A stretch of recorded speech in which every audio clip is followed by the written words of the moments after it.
അതുപോലെ തന്നെ ബിസ്മിറും നിലവിളിക്കുന്നുണ്ടായിരുന്നു. ഞാൻ മരിച്ചു പോകുമെന്ന് പറഞ്ഞ ബിസ്മിറും ആശുപത്രി വരാന്തയിൽ നിന്ന് നിലവിളിക്കുന്നുണ്ടായിരുന്നു എന്നതാണ് ഭാര്യ ഇന്നലെ ഞങ്ങളോട് പറഞ്ഞത്. അത് ശരിവെക്കുന്ന രീതിയിലുള്ള ദൃശ്യങ്ങളാണ്. ഇത്രയും സമയം ആരും അവിടെ സഹായം. ബിസ്മിർ എന്ന് പറഞ്ഞ വെറും 37 വയസ്സ് മാത്രം പ്രായമുള്ള സ്വിഗ്ഗി ജീവനക്കാരൻ കഴിഞ്ഞ ദിവസം മരിച്ചു. ആ വീഡിയോ പലരും നിങ്ങൾ കണ്ടു കാണുമല്ലോ, ഷെയർ ചെയ്ത് വരുന്നുണ്ടായിരിക്കും. ചിലപ്പോൾ നമ്മൾ ഈ പറയുന്ന നാട്ടിൽ നടക്കുന്ന പല എന്താ പറയാ പരിപാടിയുടെ പിന്നിൽ ഇത് മുങ്ങിപ്പോയിട്ടുണ്ടാവാം. ആ ഭാര്യയുടെ നിലവിളി, ആ മനുഷ്യന്റെ ശ്വാസം മുട്ടിയുള്ള ആ ഒരു സീക്വൻസ്, ആ വീഡിയോയുടെ ചില ഭാഗങ്ങൾ, CCTVയുടെ ചില ഭാഗങ്ങൾ സഹിക്കാൻ പറ്റത്തില്ല.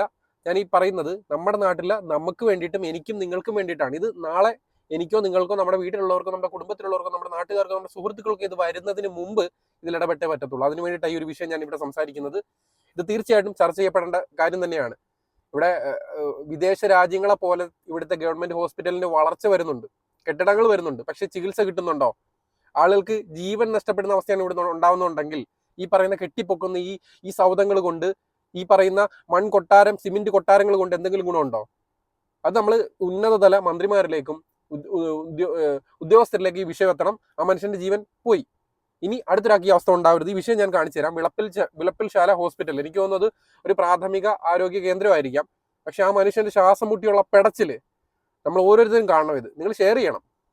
എത്തിയില്ല എന്നുള്ളതാണ്. ഇനി അടുത്ത ചോദ്യം എന്ന് പറയുന്നത് എന്തുകൊണ്ടാണ് അവർക്ക് ഈ ആശുപത്രി വരാന്തയിൽ ഇരിക്കേണ്ടി വരുന്നത് എന്നുള്ളതാണ്. അതിന് ഉത്തരവും ഇന്നലെ ഭാര്യ പറഞ്ഞു. കാരണം ഗ്രിൽ തുറന്നു നൽകാൻ തയ്യാറായില്ല. ആശുപത്രി അധികൃതർ ഉള്ളിലേക്ക് പ്രവേശിക്കാൻ, കിടത്തി ചികിത്സ അടക്കമുള്ള ആശുപത്രിയാണ്, പക്ഷേ ഉള്ളിലേക്ക് പ്രവേശിക്കാനായിട്ടുള്ള ഗ്രിൽ തുറന്നു നൽകിയില്ല എന്നുള്ള ഗുരുതര അനാസ്ഥ. ആ അനാസ്ഥ തുടങ്ങുന്നതും അവിടെ തന്നെയാണ്. കാരണം അതിലൊരു വിശദീകരണം ആശുപത്രി സൂപ്രണ്ടിനോട് ചോദിച്ചു. അപ്പോൾ ആശുപത്രി സൂപ്രണ്ട് പറയുന്നത് തെരുവുനായ ശല്യം ഉള്ളതുകൊണ്ട് താക്കോലിട്ട് ഒരു ആശുപത്രിയുടെ പൂട്ടി എന്നുള്ളതാണ്.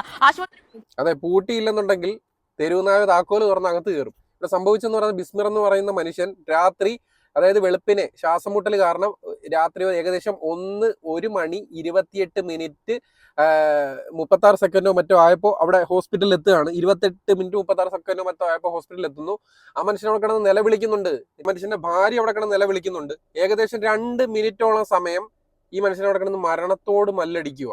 ഈ പറയുന്ന അതിനകത്തുള്ള ഏതെങ്കിലും ഉദ്യോഗസ്ഥരുടെ വീട്ടിലുള്ളവരാണെങ്കിൽ, അവരുടെ കുടുംബത്തിൽപ്പെട്ടവരാണെങ്കിൽ, എല്ലാ ഉദ്യോഗസ്ഥരും ഞാൻ കുറ്റം പറയുന്നില്ല. പക്ഷെ ഈ മനുഷ്യന്റെ അവസ്ഥ നമ്മൾ സ്ഥിരം എന്ത് പറയാ റിയലി കണ്ട്, നമ്മൾ ലൈവായിട്ട് നമ്മൾ കണ്ടു.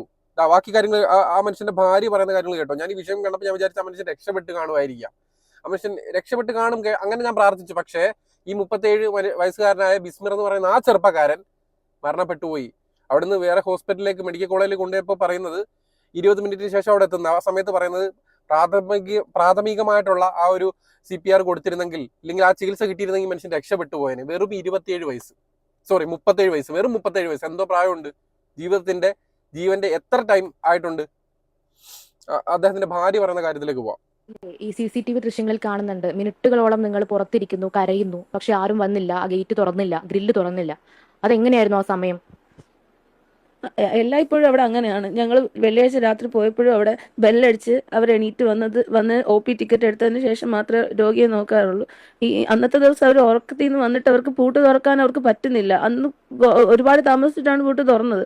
അപ്പോഴും ഇക്കൊക്കെ ഇവിടെ മരണവെപ്രാളം പോലെ തന്നെയായിരുന്നു. ശ്വാസം കിട്ടുന്നില്ല, എനിക്ക് ശ്വാസം കിട്ടുന്നില്ല, നെഞ്ചുവേദന അല്ല, ശ്വാസം കിട്ടുന്നില്ല എന്ന് പറഞ്ഞ് കരയാണ്. അപ്പം ഞാനിങ്ങനെ സമാധാനിപ്പിക്കാൻ അവിടെ ഇരിക്കും, ഞാനിപ്പോൾ വിളിക്കാം. എന്നിട്ട് ഞാൻ ആ ഗ്രില്ലിനപ്പുറത്തുനിന്ന് അവരെ കാണുന്നുണ്ട്. ഞാൻ പറഞ്ഞു, ഓടി വരുമോ സിസ്റ്റർ, ഇത്തിരി ഓടി വരുമോ എന്ന് ചോദിച്ചപ്പോൾ ദേഷ്യപ്പെട്ടിട്ടാണ് വരുന്നത്. അവരുടെ ഉറക്കം പോയതിൻ്റെതായിരിക്കും, പക്ഷെ നഷ്ടപ്പെടുന്നത് ഞങ്ങൾക്കല്ലേ. ഈ ആംബുലൻസിൽ കയറ്റുന്ന സമയത്ത് ഞാൻ ചോദിക്കുകയാണ്, ആരെങ്കിലും ഒന്ന് കയറുമെന്ന് ചോദിച്ചപ്പോൾ ഇവിടെ നിന്ന് ആരും വരത്തില്ല എന്ന് പറഞ്ഞു. അവിടെ നഴ്സുണ്ട്, ഡോക്ടറുണ്ട്, നഴ്സിംഗ് അസിസ്റ്റന്റ് ഉണ്ട്, ആ സെക്യൂരിറ്റി ഉണ്ട്. ഒരാൾ എന്നെ സഹായിക്കാനില്ലായിരുന്നു. വേണ്ട, അവർ സഹായിക്കണമെന്ന് CPR കൊടുത്തിരുന്നെങ്കിൽ എനിക്കൊരു സമാധാനമായിരുന്നു. ആ മെഡിക്കൽ കോളേജിൽ പോകുന്നതിനിടയ്ക്ക് എൻ്റെ വാപ്പയും ചേച്ചിയുടെ മോനുമാണ് കയറിയത്. അപ്പോഴും ഞാൻ CPR കൊടുക്കാൻ പറ്റില്ല. നോക്കിയിട്ട് വാ തുറന്ന് നോക്കുമ്പോൾ നാക്ക് കടിച്ചു പിടിച്ചൊക്കെയാണ്. അപ്പോഴും മൂക്കിന്ന് വായിന്ന് പത വന്നുകൊണ്ടിരിക്കുകയായിരുന്നു. ഞാൻ ഹോസ്പിറ്റലിൽ അവിടെ മെഡിക്കൽ കോളേജിൽ പോയപ്പോൾ അവർ ചോദിച്ചത് CPR കൊടുത്തു എന്നാണ് ചോദിച്ചത്. ഈ കൊണ്ടുപോകുന്ന ഈ ഗ്യാപ്പാണ് അവർ പറഞ്ഞത് 20 മിനിറ്റ് ആയി പോയിട്ടെന്ന്. ആൾ 20 മിനിറ്റിനുള്ളിൽ പോയി. അതായത് 20 മിനിറ്റ് മുമ്പ് ആൾ മരിച്ചു. 37 വയസ്സ്, അതെനിക്ക് ഓർക്കാൻ കൂടെ വയ്യാന്ന്. ഈ വെറും 37 വയസ്സ് എന്തുകൊണ്ടാ മനുഷ്യന്റെ പ്രായം? നല്ല ചുറിയുറുക്കുള്ള ചെറുപ്പക്കാരൻ. ആ ഫോട്ടോ കാണുമ്പോൾ നമുക്കറിയാം ആ മനുഷ്യന്റെ ആ വെപ്രാളം. ഇത് നമ്മൾ എവരും ചിന്തിക്കേണ്ടതെന്ന് പറഞ്ഞാൽ എവിടെയോ ഒരു ബിസ്മിർ മരിച്ചു എന്നുള്ളതല്ല. ഇത് നമ്മുടെ വീട്ടില് നമ്മുടെ അച്ഛനോ, നമ്മളുടെ സഹോദരങ്ങളോ, നമ്മുടെ ഭർത്താക്കന്മാരോ, നമ്മുടെ മക്കളോ, ഈ അവസരത്തിൽ ഭാര്യയോ അമ്മയോ ആരായാലും ഒന്ന് ചിന്തിച്ചു നോക്കിയേ നിങ്ങൾ. ആ നിസ്സഹായ അവസ്ഥ. നമ്മൾ ഓടിച്ചെല്ലുന്ന എവിടേക്കാ? സാധാരണക്കാരനായിട്ടൊരു വ്യക്തി ഓടിച്ചെല്ലുന്നത് നമ്മുടെ അടുത്തുള്ള ഹോസ്പിറ്റലുകളിലേക്കാണ്. അവിടെ ഈ പറയുന്ന പ്രൈവറ്റ് ഹോസ്പിറ്റലിലൊന്നും ചില ആളുകൾക്ക് ചിലപ്പോൾ കൊണ്ടുപോകാൻ പറ്റുമായിരിക്കാം, കൊണ്ടുപോകാൻ പറ്റത്തില്ലായിരിക്കും. പക്ഷേ നമ്മൾ ഏറ്റവും അടുത്തുള്ള ഒരു പ്രാഥമിക ആരോഗ്യ കേന്ദ്രത്തിലേക്ക് നമ്മൾ കൊണ്ടുപോകുമ്പോൾ അവിടുന്ന് നമുക്ക് അവിടെ ഡോക്ടർമാരുണ്ട്, അല്ലെങ്കിൽ അവിടെ നേഴ്സുമാരുണ്ട്, അല്ലെങ്കിൽ അവിടെ അതിന് പറ്റിയ ആളുകളുണ്ട്. നമുക്കൊരു പ്രതീക്ഷയല്ലേ. അവിടെ ഈ പറയുന്ന മിനിമം ഒരു CPR എങ്കിലും കൊടുക്കാൻ പറ്റിയില്ലെങ്കിൽ ഇതിന് ബാക്കി കുറച്ച് കാര്യങ്ങളൂടെ പറയുന്നുണ്ട്, അത് എൻ്റെ കൂടെ ആഡ് ചെയ്യാം. അവർ ഉറക്കമായിരുന്നു, ഉറങ്ങിക്കോട്ടെ, മനുഷ്യർ ഉറങ്ങുകയൊക്കെ ചെയ്യും. പക്ഷെ ഞാനൊരു കാര്യം ഈ അവസരത്തിൽ പറയുന്നുണ്ട്, ബാക്കിയുള്ളവർക്കും തോന്നിട്ട് ചില നേഴ്സന്മാരെയും ചില ഡോക്ടർമാരെയും, എല്ലാവരെയും ഞാൻ പറയുന്നത് വളരെ ചുരുങ്ങിയ ചില നേഴ്സന്മാരെയും ചില ഡോക്ടർമാരെയും ചില ഈ ഇതുപോലത്തെ ഹോസ്പിറ്റലിലെ ചില വർക്ക് ചെയ്യുന്ന ആളുകളെ കണ്ടു കഴിഞ്ഞാൽ എടുത്ത് കിണറ്റിലിടാൻ തോന്നും. എനിക്ക് തോന്നിയിട്ടുണ്ട്. ചില കുഞ്ഞുങ്ങളോട് ഹോസ്പിറ്റലിൽ കൊണ്ടുപോകുമ്പോൾ അവരുടെ പെരുമാറ്റം, വെറും കുഞ്ഞല്ലേ, മനുഷ്യർ വലിയ പ്രായമായ ആളുകളല്ലല്ലോ, കുഞ്ഞുങ്ങളോടുള്ള പെരുമാറ്റം, ഒരു ഇഞ്ചക്ഷൻ വെക്കുമ്പോൾ പോലും അവർ ഒത്തിരി ജോലി ചെയ്യുന്നുണ്ടായിരിക്കും, വർക്ക് ചെയ്യുന്നുണ്ടായിരിക്കാം. പക്ഷേ ഈ കുഞ്ഞുങ്ങളോട് പോലും ഈ പറയുന്ന കരുണയില്ലാതെ പെരുമാറാൻ കഴിയുന്ന ഇതുപോലത്തെ ഹോസ്പിറ്റൽ ജീവനക്കാരുണ്ടെങ്കിൽ ദൈവത്തിന്റെ മാലാഖ എന്നൊക്കെ വിശേഷിപ്പിക്കാറുണ്ട് ഇവരെ. അതുപോലെ ഒരു വിഭാഗം ആളുകൾ നിൽക്കുമ്പോൾ അവർക്ക് പേര് ദോഷം കേൾപ്പിക്കാനായിട്ട് ദൈവത്തിന്റെ കാലന്മാരെന്ന് പറയുന്ന ഒരു വിഭാഗം ആളുകളുണ്ട്. കുറ്റപ്പെടുത്തുകയല്ല, സത്യാവസ്ഥ തുറന്നു പറയുകയാണ്. ഈ ഒരു വിഷയം സമൂഹത്തിൽ ചർച്ച ചെയ്യപ്പെടണം. കാരണം മരണപ്പെട്ടത് വെറും 37 വയസ്സുകാരൻ മനുഷ്യൻ. ആ മനുഷ്യന്റെ മരണം നമ്മുടെ കൺമുന്നിൽ കാണുവാണ്. ശ്വാസം മുട്ടിപ്പടയുന്ന ഒരു അവസ്ഥ നമ്മൾ സ്വയം ഒന്ന് ചിന്തിച്ച് നോക്കിക്കുക. നമ്മുടെ മൂക്കുമായും തപ്പി പിടിച്ചിട്ട് നമുക്ക് എത്ര പേരെ നിൽക്കാൻ പറ്റും? ആ മനുഷ്യന് അല്ലാത്ത ശ്വാസം മുട്ടലുണ്ടായ അവസ്ഥയാണ് നമ്മൾ കാണുന്നത്. അവിടെ രക്ഷപ്പെടുത്തില്ല, പിന്നെ എവിടുന്ന് രക്ഷപ്പെടുത്താൻ പറ്റും? ഇവിടെ നമ്മുടെ മുഖ്യമന്ത്രി ഇവിടെ നാട്ടിൽ വലിയ സംഭവമൊക്കെ ഉണ്ടാക്കിയിട്ടിട്ട് പോകുന്ന പുറത്തെ രാജ്യത്തിലേക്ക് പോകും. എന്നിട്ട് കേരളം നമ്പർ 1 എന്ന് പറയും. അത് നമ്പർ 1 ആണ്, അതിൽ സംശയമൊന്നുമില്ല. പക്ഷേ ഇതുപോലത്തെ ഏറ്റവും സാധാരണക്കാരായിട്ടുള്ള കൂലിപ്പണി ചെയ്യുന്ന ഇതുപോലെ സ്വിഗ്ഗി ജീവനക്കാരായിട്ടുള്ള ഒരു മനുഷ്യൻ, അങ്ങനെ ഒരു സാധാരണക്കാർക്കല്ലേ ഇവിടുന്ന് ഗവൺമെന്റിന്റെ ചികിത്സ കിട്ടേണ്ടത്? കാശുള്ളവൻ ചിലപ്പോൾ വലിയ ഹോസ്പിറ്റലിലേക്കൊക്കെ കൊണ്ടുപോയിരിക്കും. അപ്പൊ തന്നെ സാധാരണക്കാർക്ക് ഇവിടുന്ന് ചികിത്സ കിട്ടുന്നില്ലെങ്കിൽ പിന്നെ എന്തോ ഞാലാടാൻ ഈ സാമാനമൊക്കെ ഉണ്ടാക്കി വെച്ചേക്കുന്നേ. ബാക്കി കുറച്ച് കാര്യങ്ങൾ അവർ പറയുന്നുണ്ട്, കേൾക്കാം. ആംബുലൻസ് കയറിയതിനു ശേഷം സംസാരിച്ചിട്ടില്ല. ആംബുലൻസ് കയറ്റുന്നതിന് മുന്നേയും ആ ഹോസ്പിറ്റലിൽ ആ നെബുലൈസേഷൻ കൊടുക്കുന്ന അവിടെ നിന്ന് വീൽ ചെയറിലോട്ട് ആയ സമയം മുതൽ പുള്ളി സംസാരിച്ചിട്ടില്ല. അപ്പോഴും ഇവിടെ ഇന്നലെ സൂപ്രണ്ട് പറഞ്ഞു CPR കൊടുത്തിട്ടുണ്ട്, അതുപോലെ ഉണർന്നിരിക്കുന്ന ഒരാൾക്ക് എങ്ങനെയാണ് CPR കൊടുക്കുന്നത്? ഈ പറയുന്ന സൂപ്രണ്ട് അവിടെ ഇല്ലായിരുന്നു, അവർ വാദത്തിന് വേണ്ടി പറയുന്നതാണ്. അല്ലെങ്കിൽ വീണ്ടും CCTV നോക്കിയല്ല അറിയാം. തിരിച്ച് ആംബുലൻസ് കയറ്റുന്ന സമയത്ത് എൻ്റെ ഇക്കാർക്ക് ബോധമില്ലാത്ത ഒരാൾക്ക് CPR കൊടുക്കണമെന്ന് ഞാൻ പറഞ്ഞാലേ അറിയാവോ? പറഞ്ഞിട്ട് പോലും അത് ചെയ്തില്ല. അതാണ് എനിക്ക് എൻ്റെ മക്കൾക്ക് ഞങ്ങളുടെ വിശ്വാസമല്ലേ നഷ്ടപ്പെട്ടത്. അവരുടെ ആരുമല്ല, ഇതെനിക്ക് ആരുടെ ജോലി പോകണമെന്നൊന്നും. പക്ഷേ ഇന്ന് ഞങ്ങൾക്ക് ഇത് ഇനി വേറൊരാൾക്ക് ഉണ്ടാവരുത്. അതാണ് എനിക്കും പറയാനുള്ളത്. ഇന്ന് ഇവർക്കുണ്ടായത് വേറൊരു മനുഷ്യർക്ക് നാളെ ഉണ്ടാവാൻ പാടില്ല. കാര്യം ആ സമയത്തും എനിക്ക് അപ്രീഷിയേറ്റ് ചെയ്യാതിരിക്കാൻ പറ്റത്തില്ല. അവിടെ വന്ന ആംബുലൻസ് ജീവനക്കാരനാണോ ആരെന്നറിയത്തില്ല, ഒരു മനുഷ്യൻ ഓടി വന്നിട്ട് ഈ മനുഷ്യന്റെ ഈ പറയുന്ന ബിസ്മിർ എന്ന് പറയുന്ന ആ സഹോദരന്റെ നെഞ്ചിൽ ഇങ്ങനെ തടവി കൊടുക്കുന്നുണ്ട്. ആ മനുഷ്യനെ നമ്മൾ ഈ ഒരു അവസരത്തിൽ നമിച്ചേ പറ്റത്തുള്ളൂ. ഈ മനുഷ്യന്റെ ജീവൻ പോയെന്നുള്ള റിയാലിറ്റിയായി. ഈ പറയുന്ന ആർക്കും ആ ഒരു വിഷമം ഉണ്ടാവത്തില്ല. ഞാൻ പലപ്പോഴും കഴിഞ്ഞ ദിവസം കൂടെ ഞാൻ ചിന്തിച്ചു, പലയിടത്തും പല കുഞ്ഞുങ്ങൾ മരിക്കുമ്പോൾ, ചില ആളുകൾ മരിക്കുമ്പോൾ നമുക്ക് ഒരു മനുഷ്യൻ മരിച്ചു എന്നുള്ള രീതിയിൽ ഒരു സങ്കടം ഉണ്ടാവും. പക്ഷെ ഇതൊക്കെ നമ്മുടെ കുടുംബത്തിലാണെങ്കിൽ നമുക്ക് എന്തോരം ഫീൽ ഉണ്ടാവും. ആ രീതിയിൽ ചിന്തിക്കണം. ഈ ബിസ്മിർ എന്ന് പറയുന്നത് നമ്മുടെ കുടുംബത്തിലെ മനുഷ്യനാണെന്നോ നമ്മളാണെന്ന് വിചാരിച്ച് ചിന്തിച്ച് നോക്കിക്കഴിഞ്ഞാൽ നിങ്ങൾക്ക് ഇത് മനസ്സിലാവും. മനുഷ്യൻ എന്തോരം കാലം ജീവിക്കേണ്ടതാണ്. വെറും 37 വയസ്സ് ശ്വാസം മുട്ടലായിട്ട് വരുന്ന വേറൊരു രോഗമുള്ള മനുഷ്യനല്ല.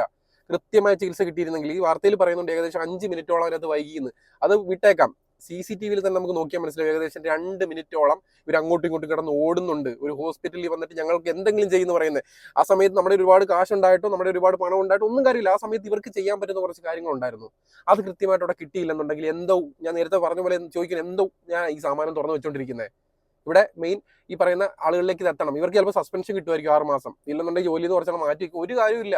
ഇവിടെ മനുഷ്യൻ ഈ മരിച്ചുപോയ മനുഷ്യന്റെ ജീവൻ തിരിച്ചു കൊടുക്കാൻ ഈ പറയുന്ന ആർക്കെങ്കിലും പറ്റുമോ? ആർക്കും പറ്റത്തില്ല. ഇനി ഒരു മനുഷ്യനെങ്കിലും ഇത് പറ്റാതിരിക്കണമെങ്കിൽ ഈ വിഷയങ്ങൾ ചർച്ച ചെയ്യപ്പെടണം. അല്ലാതെ ഇവിടെ ഞാൻ തന്നെ ചലഞ്ച് ചെയ്യാറുണ്ട്, ഞാൻ തന്നെ പറയാണ്, ചലഞ്ചും വീഡിയോ മറ്റോ എല്ലാം ചെയ്യുമ്പോൾ കാണാൻ ആളുകളാ. ഇവിടെ നന്മ ചെയ്യുമ്പോൾ ഇല്ലേ, മനുഷ്യന്റെ നല്ല കാര്യങ്ങൾ പറയുമ്പോൾ ഇവിടെ ഒരുത്തരും ഇല്ല കാണാൻ, ഒരുത്തരും ഇല്ല ഷെയർ ചെയ്യാൻ. ഈ അവസരം സമൂഹത്തിലേക്ക് എത്തിക്കുന്നു, ഈ അവസ്ഥ സമൂഹത്തിലേക്ക് എത്തിക്കുന്നു. കണ്ടേ പറ്റൂ, ഷെയർ ചെയ്തേ പറ്റൂ. നിന്റെയൊക്കെ വീട്ടിലേക്ക് വന്ന് കയറുന്നിടം വരെ നോക്കി തൊലിച്ചോണ്ടിരിക്കരുത്. എനിക്ക് അതേ പറയാനുള്ളൂ. മാക്സിമം എത്തേണ്ടവരിലേക്ക് എത്തിക്കണം. ഇതിനുള്ള നീക്ക് പോക്കൊണ്ടാണ്, തീരുമാനം ഉണ്ടാണ്. കാരണം ആ മനുഷ്യന്റെ ഒരു കുഞ്ഞുണ്ടെങ്കിൽ, 37 വയസ്സല്ലേ ഉള്ളൂ, ഈ കുഞ്ഞുണ്ടെങ്കിൽ അതിനെന്തോ പ്രായം കാണും. അതിന്റെ കരച്ചിൽ വെച്ച് നിങ്ങളൊന്ന് ചിന്തിച്ച് നോക്ക്. അതിന് എന്തുമായിരിക്കും? കൂടിപ്പോ എത്ര 10 വയസ്സ് കാണത്തു ആ കുഞ്ഞിന്. ആ കുഞ്ഞിന്റെ അവസ്ഥ ഒന്ന് ആലോചിച്ച് നോക്കിയേ. അതിന്റെ പിതാവ് ഇല്ലാതാക്കിയില്ലേ? അതിന്റെ ഒരു വ്യൂ പോയിന്റ് നിങ്ങൾ ചിന്തിച്ച് നോക്ക്. എന്താ അവസ്ഥയാണ് ഉണ്ടാക്കി കൊടുത്തത് ഇവിടുത്തെ കുറെ ഉണ്ടാക്കി വെച്ചേക്കുന്ന കാര്യങ്ങൾ കാരണം. താൽക്കാലികമായിട്ട് വൈൻഡപ്പ് ചെയ്യുന്നു. ചർച്ച ചെയ്യപ്പെടേണ്ട വിഷയം തന്നെയാണ്. താൽക്കാലികമായിട്ട് വൈൻഡപ്പ് ചെയ്യുന്നു. ഇറ്റ്സ് വെൽത്ത് ഓഫ് വെട്ടിയിട്ടാലും പൊട്ടിമുളയ്ക്കണം.